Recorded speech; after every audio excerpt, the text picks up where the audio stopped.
मी तुम्हाला आज एक अशा देवीबद्दल सांगणार आहे, जी 115 वर्षांची असून ती आजही आपल्यात जिवंत वावरते.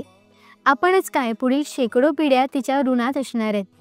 मी बोलते ते आयुष्यभर खपून स्वमेहनतीने झाड लावणाऱ्या आणि जगवणाऱ्या सालुमर्दा थिमक्का म्हणजेच वृक्षमातेबद्दल. कर्नाटकात राहणाऱ्या थिमक्कांना मूल होत नव्हतं. त्यांच्या सासरच्यांनी त्यांना घराबाहेर हकलून दिलं. निघताना त्यांनी सोबत एक तुळशीचं रोपटं घेतलं. नव्या गावात येऊन त्यांनी ते मातीत रुजवून वाढवायला सुरुवात केली. रोप जेव्हा हिरवगार टवटवीत झालं तेव्हा त्यांचं मन आनंदाने सुखावलं. यातून थिमक्कांना वृक्षारोपणाची आवड निर्माण झाली. त्यांच्या खेड्याजवळ हुलिकत व कुडूर यांना जोडणारा एक महामार्ग होता. महामार्गाच्या दोन्ही बाजूला ओसाड जमीन होती.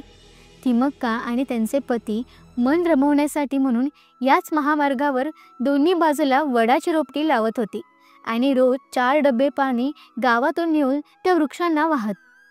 वृक्षांना प्राण्यांनी त्रास देऊ नये म्हणून कुंपण घालत.